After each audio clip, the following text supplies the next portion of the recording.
to New York City. And I lived with Sean Puffy Combs for a year. That's the crazy thing. Now, that was L.A. Reid's idea, right? We're sending you over to something called Puffy Flavor Camp. Usher sat in the courtroom with shaky hands and tired eyes. The world had seen him as a superstar, a Grammy winner, a legend. But today, they were about to see a different side, the side he had buried for over 2 decades. When the judge called his name, the entire room fell silent. Cameras pointed, reporters leaned forward, and then Usher spoke. There you go. To learn Flavor Camp. Yeah, Flavor that's Camp. what it was called. And you're going to go to Puff Daddy's. He's going In the 90s, do you understand what that's like? Puffy's place was like just filled with chicks and orgying like nonstop, right? No, not really. He began by explaining how it all started. He was just 14 years old when his mom told him he'd be moving to New York to live with Diddy. Everyone said it would be the opportunity of a lifetime. L.A. Reid had arranged it, believing Diddy could help Usher become a star. And Usher believed it too. At least at first. "I thought I was going to learn how to be famous," Usher said, his voice calm but heavy. "But instead, I saw things that no 14-year-old should ever be around." The apartment was filled with champagne, strangers, and chaos.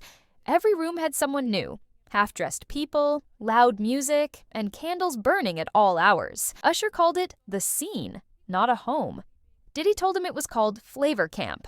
Usher thought it was just branding. He later realized it meant indulgence. He spoke about the night everything changed.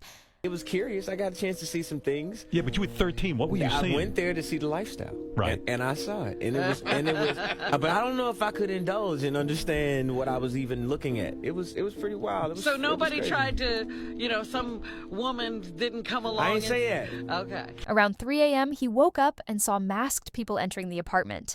There was low music and strange lighting. What he saw looked like a ritual, not just a party, something organized, structured, silent. "I remember thinking I shouldn't be seeing this," Usher said. That night made him question everything about Diddy. He was never taught music during this mentorship. Instead, he was told to watch and stay quiet. What I did say is that there were very curious things taking place, and I didn't necessarily understand it. Does he have you doing any chores? Are you doing dishes at all? I mean, to keep you humble somewhat? Or are you just like, can you stay up till 4 in the morning with them and party? I mean, I could. I actually stayed up longer than them. "This is how we do it," Diddy told him. "You don't ask, you just watch." The court listened closely as Usher described a private trip to the Caribbean when he was just 15. "It was supposed to be a retreat," he said. "But I wasn't there to learn music." His voice cracked as he said, "I wasn't given a choice." He then spoke about a contract he was forced to sign at 16, a confidentiality agreement masked as a regular music deal. "My mom co-signed it because we trusted them," he said, but the contract was designed to keep him silent. And it worked. Years later, in 2009, Usher tried to speak out in an interview, but a call from Diddy's legal team shut it down. "We hope you're not trying to ruin your reputation," they said. He got scared and stayed quiet. He also said that people from Diddy's circle, people he hadn't seen in years, would send him threats, not with words, with silence and isolation. Then came the most emotional part of the testimony.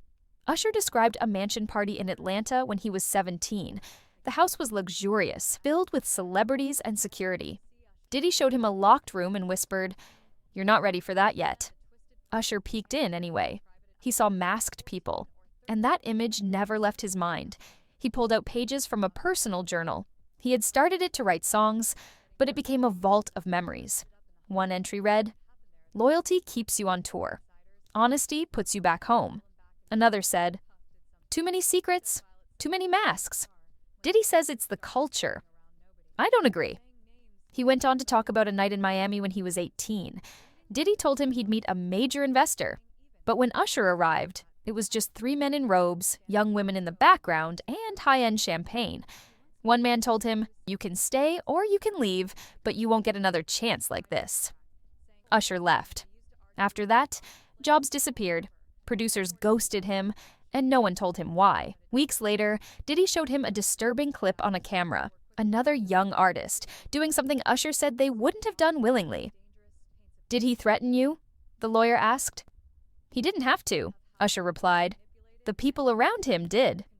Usher's voice broke again when he spoke about Justin Bieber. Usher had helped launch Justin's career. He wanted to protect him, But soon, Diddy began inviting Justin to flavor camp, just like he had done with Usher. One night, Bieber called and simply said, "I want to come home." He later went silent for 2 days.